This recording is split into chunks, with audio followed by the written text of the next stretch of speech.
राजकीय उच्च माध्यमिक विद्यालय झालीजी का बराना भवतां हार्दं स्वागतम करोति। विजेत्री पाठ्यपुस्तक संस्कृत साहित्य की, जिसका द्वितीय पाठ गुरुपदेश यहाँ प्रस्तुत है। संस्कृत शिक्षण द्वारा रविंद्र कुमार शर्मा, व्याख्याता संस्कृत साहित्य। गुरुपदेशः महाकवि बाणभट्ट प्रणीता कादम्बरी संस्कृत साहित्यस्य अद्वितीया कथारूपेण प्रथिता अस्ति। महाकवि बाणभट्ट के द्वारा प्रणीत, रची गई, लिखी गई कादम्बरी संस्कृत साहित्य की अद्वितीय कथा के रूप में प्रथित हैं, प्रसिद्ध हैं, प्रथिता प्रसिद्धा। संस्कृत साहित्य गद्य सम्राट बाणभट्टस्य अपूर्व वर्णन विशारदत्वं वीक्ष्य संस्कृत मनीषिणः मंत्रमुग्धत्वम् अनुभवन्ति। संस्कृत साहित्य में गद्य सम्राट बाणभट्ट का अपूर्व वर्णन कौशल वीक्ष्य देखकर संस्कृत के विद्वान मंत्रमुग्धता का अनुभव करते हैं, अनुभव करते हैं। महाकवेः बाणभट्टस्य गद्य वर्णने रचना कौशलत्वं वस्तु वर्णनम प्रकृति वर्णनम भावगांभीर्यं च अपूर्वा छटा विद्यते। महाकवि बाणभट्ट के का गद्य वर्णन में रचना कुशलता, वस्तु वर्णन, प्रकृति वर्णन का भाव गांभीर्य की अपूर्व छटा विद्यते हैं। अतो विषयस्मिन् प्रसिद्धा एताः सूक्तयः, इसलिए अस्मिन् विषये, इस विषय में प्रसिद्ध हैं ये सूक्तियां। बाणोच्छिष्टम जगत सर्वम, बाण कवीनाम यह चक्रवर्ती, वाणी बाणो बभूव, बाणस्तु पंचाननः, हृदय वसति पंचबाणस्तु बाणः। ये उक्त 5 सूक्तियां बाण के विषय में बहुत प्रसिद्ध हैं। सम्राज हर्षवर्धनस्य राज्यसभायाम् आश्रित कवि रूपेण तेन हर्षचरितं कादम्बरी च इति ग्रन्थद्वयं विरचितम्। हर्षवर्धनस्य कालः अत्र प्रदर्शितः अस्ति। 6+600 ईस्वीतः 8+600 ईस्वी पर्यन्तम। सम्राट हर्षवर्धन का काल 606 ईस्वी से 648 ईस्वी पर्यंत, और सम्राट हर्षवर्धन की राज्यसभा में आश्रित कवि के रूप में तेन बाणभट्टेन, उस बाणभट्ट ने हर्षचरितम और कादम्बरी, ये 2 प्रकार के ग्रंथ विरचित किए, लिखे गए, रचित किए गए हैं। महाकवे बाणभट्टस्य कादम्बरी हर्षचरितम च द्वे प्रख्याते काव्ये स्तः। महाकवि बाणभट्ट की कादम्बरी और हर्षचरित 2 विख्यात प्रसिद्ध काव्य हैं। हर्षचरितम आख्यायिका, कादम्बरी कल्पित कथा च अस्ति। हर्षचरितम को बाणभट्ट ने आख्यायिका कहा है और कादम्बरी कल्पित कथा है। कादम्बरी सर्वोत्कृष्टम गद्य काव्यम अस्ति। कादम्बरी सर्वोत्कृष्ट गद्य काव्य है। काव्ये अस्मिन्, इस काव्य में चंद्रापीडस्य कादम्बर्याः, चंद्रापीड और कादम्बरी का, पुनः पुंडरीक और महाश्वेता की प्रणय कथा वर्णित है, प्रेम कथा का वर्णन किया गया है। गुरुपदेशः पाठः कादम्बर्याः सुखनासोपदेशः नामक गद्यखंडात् गृहीतः। गुरुपदेश जो हमारा पाठ है, ये पाठ कादम्बरी में सुखनासोपदेश नामक एक गद्य खंड है, उससे ग्रहण किया गया है।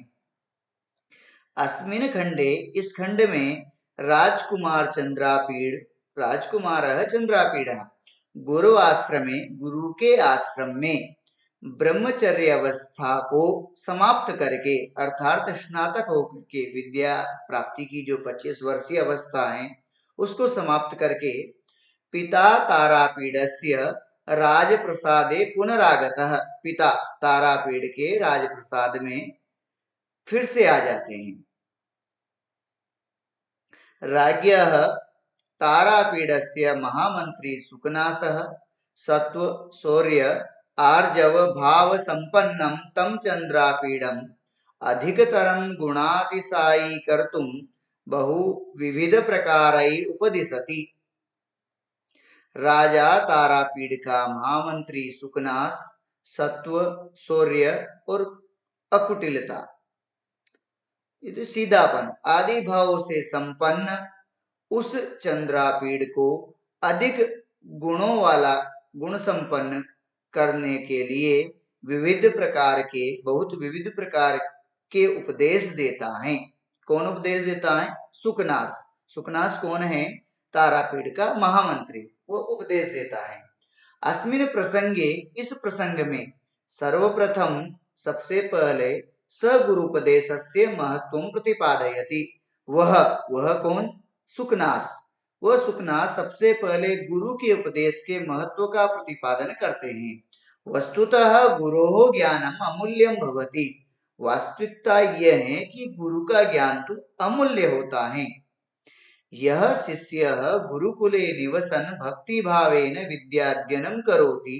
जो शिष्य गुरुकुल में निवास करता हुआ भक्ति भाव से विद्याध्ययन करता है, तस्य विद्या अवश्यमेव सफला भवति। उस शिष्य की विद्या अवश्य ही सफल होती है। अद्यत्वे अस्माकं समाजे तादृश गुरुकुलानाम अभावः एव। आज के युग में, वर्तमान काल में हमारे समाज में, अस्माकं हमारे समाज में तादृश गुरुकुलानाम, वैसे गुरुकुलों का अभाव है ही है निश्चित रूप से। किंतु यत्रापि विद्यालयेषु, जहां कहीं भी विद्यालयों में या महाविद्यालयेषु वा गुरवः पाठयन्ति, शिक्षक पढ़ाते हैं, तान प्रति, उन गुरुओं के प्रति छात्रों के द्वारा श्रद्धा और सेवा भावना वा अवश्यमेव कर्तव्या, निश्चित रूप से करनी चाहिए। अनेनैव विद्यार्थीनां जीवनम अध्ययनम च सफलम भवति। इससे ही विद्यार्थियों का जीवन और अध्ययन सफल होता है। गुरु ज्ञान प्रकाशेन अज्ञान अंधकारे निपतितस्य शिष्यस्य उद्धारको भवति। गुरु ज्ञान प्रकाश के द्वारा अज्ञान रूपी अंधकार में गिरे हुए शिष्य का उद्धार करने वाला भवति होता है। शिष्य का शारीरिक, मानसिक, आध्यात्मिक और नैतिक विकास करने वाला वह गुरु होता है। पाठ की विषय वस्तु यहाँ से प्रारंभ है। एवं समतिक्रामत्सु केषुचित् दिवसेषु राजा चंद्रापीडस्य यौवराज्याभिषेकं चिकीर्षुः प्रतिहारान् उपकरण संभार संग्रहार्थम आदिदेशः। एवं, इस प्रकार, समतिक्रामत्सु केषुचित् दिवसेषु, समतिक्रामत्सु बीत जाने पर, केषुचित् दिवसेषु कुछ दिनों की, इस प्रकार कुछ दिन बीत जाने पर राजा का नाम है तारापीड़, चंद्रापीड़ का यौवराज्याभिषेक करने की इच्छा वाला, यौवराज्याभिषेक करने की इच्छा वाला प्रतिहारों को, द्वारपालों को, उपकरण संभार संग्रहार्थम, अभिषेक योग्य समूह का संग्रह करने के लिए, अभिषेक योग्य वस्तु समूह का संग्रह करने के लिए आदेश देता है। इस प्रकार कुछ दिन बीत जाने पर युवराज पद पर चंद्रापीड़ का अभिषेक करने के इच्छुक राजा तारापीड़ ने अभिषेक योग्य वस्तु समूह का संग्रह करने के लिए द्वारपालों को आदेश दिया। समुपस्थित यौवराज्याभिषेकं च तम कदाचित् दर्शनार्थम आगतम आरूढ़ विनयम अपि विनीततरम इच्छन कर्तुम सुकनासः सविस्तारम उवाच। समुपस्थित उपस्थित हुए। किसके लिए? युवराज्यभिषेकम करने वाले, जिसका भी युवराज पद के लिए अभिषेक होने वाला है, ऐसे उसको, चंद्रापीड़ को, और कदाचित कभी दर्शन के लिए आए हुए जो आरूढ़ विनय हैं, ऐसे चंद्रापीड़ को और विनीत तरम, इतोपि अत्यधिक विनीत विनम्र कर बनाने की इच्छा करने वाले, कर्तुम इच्छन करने वाले, सुकनास सविस्तारम विस्तार पूर्वक उवाच बोले, कहने लगे। यहाँ पर इसका अर्थ नीचे हिंदी में लिखा हुआ है, हम उसे भी पढ़ सकते हैं। कभी दर्शन करने के लिए आए हुए युवराज पद पर निकट समय में अभिषिक्त किए जाने वाले विनम्र भी चंद्रापीड़ को और अधिक विनम्र बनाना चाहते हुए यहाँ मंत्री सुकनास ने विस्तार पूर्वक कहा। क्या कहा वो यहाँ से देखते हैं। प्रत्येक पंक्ति के साथ में हिंदी अनुवाद दिया गया है, हम पढ़े और सुने ध्यान से। ता चंद्रापीड़ विदित वेदितव्यस्य अधीत सर्वशास्त्रस्य ते न अल्पम अपि उपदेष्टव्यम अस्ति। ता चंद्रापीड़, हे चंद्रापीड़, विदित वेदितव्य, विदित जो जानना चाहिए वो जानने वाले हो। विदित ने जानने योग्य कोई बात है उसको जानने वाले, और अधीत ने पढ़े हुए, सर्वशास्त्र, तुमने समस्त शास्त्रों का अध्ययन भी कर लिया है और जो जानने योग्य वो जानते भी हो, तेने तुम्हारे लिए न इन्हें नहीं है, अल्पम थोड़ा सा भी, लेस मात्र भी, उपदेष्टव्यम उपदेश देने की आवश्यकता अस्तिन है, नहीं। तो अतः तुम्हें उपदेश देने की लेस मात्र भी आवश्यकता नहीं, क्योंकि तुम सब कुछ जानते हो और समस्त शास्त्रों का अध्ययन भी कर लिया है। फिर भी केवलम च निसर्गतः एव अतिगहनम तमो यौवन प्रभवम, केवल यह कहना है कि युवावस्था में उत्पन्न होने वाला अज्ञान अंधकार अत्यंत गहन होता है। निसर्गतः एव, स्वभाव से ही, अति गहन अत्यधिक गहन होता है। तमह अंधकार, किसका? यौवन के प्रभाव का। युवावस्था में जो उत्पन्न होने वाला अज्ञान है वो अत्यधिक बुरा होता है।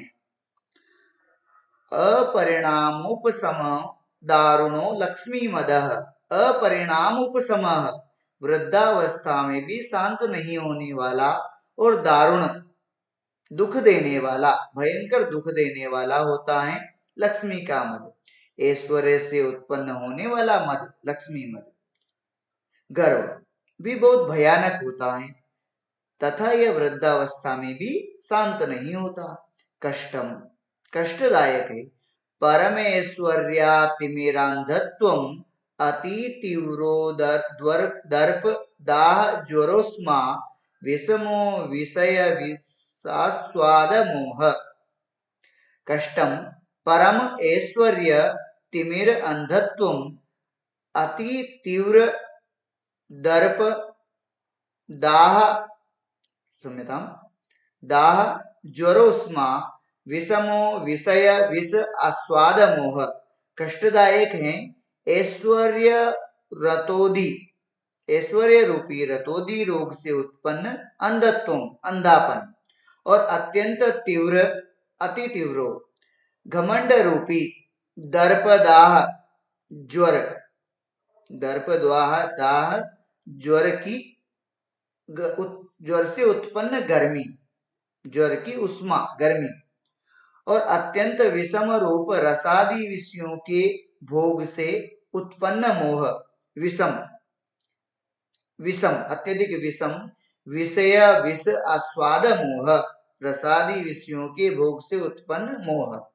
नित्यम स्नान शोच बाध्यो बलवान राग मलावलेपो लेपः, नित्य स्नान और पवित्रता से भी दूर न करने योग्य अत्यंत बलशाली आसक्ति रूपी मैल का लेप आदि दोष कभी शांत नहीं होते हैं। अप्रबोधा घोराच राज्य सुख सन्निपात निद्रा भवती। अप्रबोधा, कभी जिसमें चेतना नहीं आती, और घोर भयंकर, राज्य सुख में सन्निपात की निद्रा, राज्य के सुखानुभव स्वरूप सन्निपात की निद्रा अत्यधिक भयंकर और कभी चेतन अवस्था को नहीं लाने वाली होती है। अतः विस्तरेण विधीयसे, इसलिए यहाँ विस्तार पूर्वक कहा जाए। गर्भेश्वरत्वम अभिनव यौवनत्वम अप्रतिम रूपत्वम अमानुष शक्तित्वम चेति महतीयम खल्वनर्थ परंपरा सर्वा। गर्भेश्वरत्वम बाल्यावस्था से सूर्यशाली होना, अभिनव यौवनत्वम अनुपम नवयौवन होना, अप्रतिम रूपत्वम अप्रतिम सौंदर्य का होना, च से लिया जाएगा तथा, अमानुष शक्तित्वम अलौकिक शक्ति का होना, च इति इस प्रकार, इयम महति ये महान, सर्वा सभी, ये सभी एक महान अनर्थ की परंपरा है। खलो इन्हें निश्चित रूप से एक महान अनर्थ की परंपरा है। अविनयानाम एकैकम अपि येषाम आयतनम किमुत समवायः, इन सभी में एक एक अलग अलग भी सभी प्रकार की उद्दंडताओं, दोषों, अविनयानाम का घर है, आयतनम येषाम अविनयानाम आयतनम, किमुत समवाय, और सभी एक साथ होवे तो क्या कहना, समवाय एक साथ। यौवनारंभे च प्राय शास्त्र जन प्रक्षालन निर्मलापि कालुष्यम उपयाति बुद्धि। बुद्धि के विषय में कहा जा रहा है कि बुद्धि कालुष्यम उपयाति, मलिनता को प्राप्त हो जाती है। कब? यौवनारंभे, युवावस्था के प्रारंभ में। किनकी बुद्धि? मनुष्याणाम बुद्धि, मनुष्यों की बुद्धि। कैसी बुद्धि? उसका विशेषण है शास्त्र जल प्रक्षालन निर्मलापि, शास्त्र रूपी जल से धुल जाने के कारण निर्मल होने पर भी प्राय मलिनता को प्राप्त हो जाती है। बुद्धि करता है, उपयाति क्रिया है, और बुद्धि की विशेषता शास्त्र जल प्रक्षालन निर्मला है। इंद्रिय हरिण हारिणी च सतत दुरंते यम उपभोग मृग तृष्णिका, इंद्रिय रूपी हरिणों को हरने वाली, इंद्रिय हरण हारिणी, व विषय भोग रूपी मृग तृष्णा, उपभोग मृग तृष्णिका, उपभोग। सतत दुरंता, इसका परिणाम दुख देने वाला है। इयम, ये इसका दुरंता है, परिणाम में सदा दुख देने वाली होती है। नाशयति च दिग्मोह इव उन्मार्ग प्रवर्तक पुरुषम अत्यासंगो विषयेषु, नाशयति विनष्ट कर देती है, कर देता है। जिस प्रकार दिग्भ्रम मनुष्य को विपरीत मार्ग में ले जाकर नष्ट कर देता है, अर्थात माला कांचनादि भोग्य पदार्थ की आसक्ति भी, अत्यासंग आसक्ति भी उसी प्रकार मनुष्य को कुमार्ग में ले जाकर विनिष्ट कर देती है। जिस प्रकार ऊंचा नीचा विपरीत मार्ग, दिग्मोह दिग्भ्रमित उन्मार्ग, ऊंचा नीचा मार्ग या विपरीत मार्ग नष्ट कर देता है, उसी प्रकार से कुमार्ग में आसक्ति भी या विषयों में आसक्ति भी, विषयेषु अत्यासंग आसक्ति मनुष्य को नष्ट कर देती हैं। भवादृशा एव भवन्ति भाजनानि उपदेशानाम, भवादृशा आप जैसे एव ही, भवन्ति होते हैं, भाजनानि पात्राणि सुपात्र, उपदेशानाम उपदेशों के, आप जैसे सुलझे हुए व्यक्ति ही उपदेशों के सुपात्र होते हैं। अपगत मले ही मनसी स्फटिक मणौ इव रजनी कर गर्भस्थयो विसंति सुखेनोपदेश गुणा। अपगत मले, मल रहित अपगत मले मनसी, मन में ही, मल रहित मन में ही उपदेश की किरणें अनायास प्रविष्ट होकर उसे उसी प्रकार प्रकाशित कर देती हैं जैसे चंद्रमा की किरणें निर्मल स्फटिक मणि में प्रविष्ट होकर उसे प्रकाशित कर देती है। अर्थात यहाँ कहा गया है विसंति, प्रवेश करते हैं। कौन? उपदेश के गुण। कैसे प्रवेश करते हैं? सुख से। कौन? गुण। जिस प्रकार से स्फटिक मणि में रजनीकर की किरणें, रजनीकर चंद्रमा की किरणें सरलता से प्रवेश कर जाती हैं, वैसे ही सुख से उपदेश के गुण साफ स्वच्छ मन में प्रवेश कर जाते हैं। उपदेश गुणा विसंति, कर्ता क्रिया है। गुरु वचनम अमलम अपि सलिलम इव महत् उपजनयति श्रवण स्थितम शूलम अभव्यस्य। गुरु वचनम, गुरु के वचन, अमलम जलम, सलिलम जलम, अमल साफ स्वच्छ जल की तरह, जैसे जिस दुष्ट व्यक्ति के श्रवण, शूलम, अभव्यस्य, अभव्यस्य का मतलब है दुष्ट व्यक्ति, अभव्यस्य दुष्ट व्यक्ति के श्रवण स्थितम, कान में पड़ा हुआ या स्थित गुरु का उपदेश। अगली लाइन में जो वो कहा गया है वो गुरु का उपदेश। गुरु वचनम, गुरु वचनम साफ स्वच्छ जल की तरह, दुष्ट व्यक्ति के कान में गिरे हुए गुरु का लाभदायक उपदेश भी उसे बहुत ही दुख देता है। जिस प्रकार कान में गिरा हुआ शुद्ध जल भी कर्णशूल उत्पन्न कर देता है, वैसे उन्हें गुरु का उपदेश लगता है। इतरस्य तु, और दूसरा, मतलब यहाँ कहा गया है अभव्यस्य दुष्ट व्यक्ति, और इसके विपरीत में इतरस्य अर्थात सज्जन व्यक्ति के तो करिणा इव शंकाभरणमानन शोभा समुदयम अधिकतरम उपजनयति। शोभा उपजनयति, शोभा उत्पन्न करते हैं, परंतु वे ही उपदेश, वे गुरु के वचन सज्जन पुरुष के कान में उपस्थित होने पर हाथी के शंखमय कर्णाभूषण के समान, शंखाभरणम आननम शोभा समुदयम, समान मुख की अत्यंत शोभा को अधिकतरम अत्यंतम उपजनयति उत्पन्न करते हैं। करिणः का अर्थ हाथी, उपजनयति उत्पन्न करते हैं, तो उपजनयति का यहाँ क्रिया है, करता है इसका ऊपर से गुरुवचनम।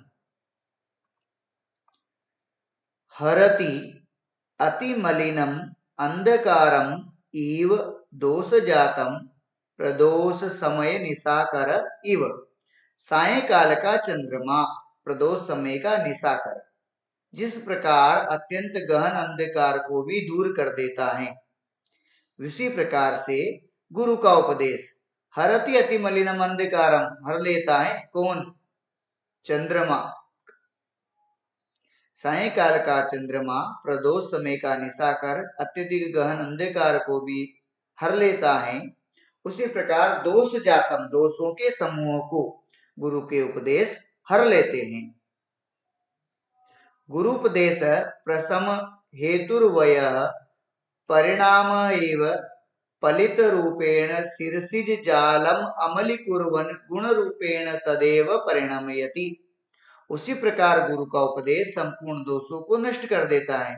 जिस प्रकार गुरु उपदेश प्रसम हेतुर्वय, वृद्धावस्था, केशों की निर्मलता, फलित रूपेण शिरसिज जालम, शिरसिज सिर पे जन्म लेने वाली जाल मतलब बाल, केशों की निर्मलता निर्मल करती हुई कुरुता क्रम से शुक्ल रूप में परिणित कर देती हैं, उसी प्रकार गुरु का उपदेश भी उन दोषों को निर्मल करता हुआ क्रमशः गुण रूप में परिणित कर देता है। अयमेव च अनास्वादित विषय रसस्य ते कालः उपदेशस्य। अयमेव, यही है, क्या है? काल है। किसका है? उपदेश का। किसके लिए? तुम्हारे लिए। तुम कैसे हो उसकी विशेषताएं, मतलब चंद्रापीड़ की विशेषताएं। अनास्वादित विषय रस, जिसकी इंद्रियों ने विषयों का आनंद या स्वाद नहीं लिया है, ऐसे व्यक्ति। जिसने इंद्रियों का आनंद का स्वाद ले लिया है या जो उसमें आसक्त है, उसके लिए उपदेश देना व्यर्थ है। इसलिए कह रहे हैं कि अभी तुम युवावस्था में प्रवेश कर रहे हो, अभी ये समय उपदेश का है। कुसुम सर प्रहार जर्जरिते ही हृदय जलमेव गलति उपदिष्टम। जो हृदय कामदेव के बाणों के प्रहार से जर्जर हो जाता है, उस पर दिया हुआ उपदेश जल की भांति धीरे धीरे बह जाता है। गलती गल जाता है, उपदिष्टम किसकी तरह? जल की तरह। कहा? हृदय में। जैसे कुसुम सर प्रहार जर्जित हृदय है, कामदेव के बाणों से प्रहार से जर्जर हृदय है, तो उसमें जैसे जल धीरे धीरे बह जाता है, वैसे ही उपदेश भी नष्ट हो जाते हैं। अकारणंच भवति दुष्प्रकृतेरन्वयः श्रुतं च विनयस्य। दुष्चरित्र, दुष्प्रकृति, दुष्चरित्र लोगों के अच्छे कुल में उत्पत्ति, दुष्प्रकृतेर अनवयः अच्छे कुल में उत्पत्ति, तथा शास्त्र ज्ञान सन्मार्ग प्रवृत्ति का कारण नहीं होता। अविनयस्य दुष्ट लोगों की, अकारणम व्यर्थ ही होता है। श्रुतश्च अविनय, शास्त्र ज्ञान सन्मार्ग प्रवृत्ति का कारण नहीं होता, अर्थात शास्त्र ज्ञान होने पर भी व्यक्ति अच्छे मार्ग पर ही जाए, ऐसा नहीं है। क्योंकि दुष्चरित्र व्यक्ति अच्छे कुल में भी उत्पन्न हो, फिर भी वो उसे नष्ट कर ही देगा। चंदन प्रभो न दहति कि मनलह। अब यहाँ कवि प्रश्न कर रहा है, क्या चंदन की लकड़ी से आग उत्पन्न नहीं होती? चंदन की तो बहुत शीतल लकड़ी होती है, चंदन तो बहुत शीतल होता है, लेकिन क्या उसमें आग उत्पन्न नहीं होती? किं वा प्रसम हेतुनापि न प्रचंड तरी भवती वडवानलो वारिणा। क्या शांति कारक समुद्र जल, प्रसम हेतु शांति का कारक समुद्र जल से भी क्या बड़वानल अत्यंत प्रचंड होकर उठता नहीं है? अर्थात प्रचंड तरी न भवती। किम प्रसम हेतु ना वारिणा, शांति का कार्य जल के कारण वड़वानल और प्रचंड तरी हो जाती है। तो यहाँ कवि कह रहा है, प्रश्न कर रहा है, क्या नहीं होती क्या? अर्थात हो जाती है। गुरुपदेशश्च नाम पुरुषाणाम अखिल मल प्रक्षालन समम अजलम स्नानम। वस्तुतः गुरु का उपदेश तो मनुष्यों के लिए बिना जल का स्नान है, जो उनके सभी मेलों को धो देने में समर्थ है। अनुपजात फलिता दिव्यैरुप्यमजरं वृद्धत्वं अनारोपित मेदो दोष गुरुकरणम। यह वह स्थविरता है जिसमें श्वेत केशता आदि कोई शारीरिक विकार उत्पन्न नहीं होता। अर्थात अनुपजात फलित दिव्यैरुप्यमजरत्व वृद्धत्व है ऐसा बुढ़ापा जिसमें बाल श्वेत आदि नहीं होता, शरीर में कोई विकार उत्पन्न नहीं होता, और बिना गुरु किए, बिना महत्व को बढ़ावा दिए हुए ऐसा साधन है जो शरीर में स्थूलता मेधा दोष भी अनारोपित, बिना रोपित किए हुए मेधा दोष, स्थूलता का दोष, और व्यक्ति को भारी बना देता है, अर्थात वो योग्य हो जाता है। यहाँ पर ऐसा कहा गया है। असुवर्ण विरचनम अग्राम्यम कर्णाभरणम अतीत ज्योतिरालोक नोद्वेग कर प्रजागर। गुरु के उपदेश में के विषय में यहाँ कहा गया है कि गुरु का उपदेश कान का सुंदर आभूषण है। असुवर्ण विरचनम ग्राम्या अग्राम्यम कर्णाभरणम, कैसा है वो? कान का आभूषण तो है किंतु स्वर्ण निर्मित नहीं है। असुवर्ण विरचनम अग्राम्यम कर्णाभरणम, स्वर्ण निर्मित नहीं है, ऐसा गुरु का उपदेश आभूषण है। ये ऐसा प्रकाश है, अतीत ज्योतिरालोक, जिसमें ज्वाला नहीं है। अतीत ज्योति आलोकः, जिसमें ज्वाला नहीं है, ऐसा आलोक है, प्रकाश है। और ऐसा जागरण, प्रजागरः, ऐसा जागरण, प्रबोध है जो उद्वेग कर नहीं है, थकाने वाला नहीं है। विशेषेण तु राज्ञाम, विशेषेण तु, ये सभी विशेषताएं राजाओं के लिए सच है। क्यों है? विरला ही तेसाम उपदेष्टारः, विरला, विरल हैं, बहुत कम होते हैं, निश्चित रूप से ही, निश्चित रूप से, तेसाम, राज्याम, उन राजाओं के, उपदेष्टारः, उपदेश देने वाले। प्रति शब्दक एव व्राजवचनम अनुगच्छति जनो भयात्, प्रति शब्द, प्राय सभी लोग भयवश, जन भयात, भयवश, प्रतिध्वनि के, प्रति शब्द की, प्रतिध्वनि के समान राजाओं के वचन का केवल अनुसरण करते हैं। अनुगच्छति जनः, जनः अनुगच्छति, कर्ता क्रिया। उद्देश्यमानमपि तेन शृण्वन्ति, उपदेश देने लगने पर भी वे नहीं सुनते हैं। ते राजानः न शृण्वन्ति, शृण्वन्तोऽपि च खेदयन्ति, और कदाचित सुनने पर भी हितोपदेश देने वाले, हितोपदेशवादिनः गुरून्, हित का उपदेश देने वाले गुरुओं को तिरस्कृत करते हैं, खेदित करते हैं, खेदयन्ति, दुखित करते हैं सुनते हुए। शृण्वन्त भी, यदि वो सुनने भी लग जाएं तो गुरुओं को धिक्कारते हैं। अहंकार दाह ज्वर मुंदिता, मुंधिकारिता मृच्छिकारिता विल्लाहिराज प्रकृति, क्योंकि राजाओं का स्वभाव अहंकार रूपी दाह ज्वर जनित मूर्छा से विवेकहीन होकर एक बार ही विहल्ल हो जाता है। राज प्रकृति तो विहल्ला है, अहंकार रूपी दाह ज्वर जनित मूर्छा से। अलीक अभिमानोदमदकारिणी धनानी, अलीक, व्यर्थ, मिथ्या, अभिमान को, झूठे अभिमान को उन्मत्त कर देने वाले होते हैं धन, विशेषतः धन संपत्ति मिथ्याभिमान से उन्मत्त कर देती है। राज विष विकार तंद्रा प्रदा राजलक्ष्मी, और राजलक्ष्मी की विशेषता बताइए कि राज्य लक्ष्मी राज्य रूपी विष के विकार से सुस्ती उत्पन्न कर देती हैं, तंद्रा उत्पन्न कर दे, सुस्ती, प्रदा देने वाली होती हैं। राज विष विकार तंद्रा को प्रदा देने वाली होती है राजलक्ष्मी। इस प्रकार हमारा यह गुरुपदेश नामक कादंबरी के सुखनोपदेश से लिया गया पाठ समाप्त होता है। प्रिय बालकों, इसे पढ़ें और कोरोना काल में इस समय का लाभ लें। धन्यवाद। इस वीडियो को लाइक करें, चैनल को सब्सक्राइब करें। मैं रविंद्र कुमार शर्मा फिर से आपसे मुलाकात करूंगा अगले वीडियो के साथ। धन्यवाद।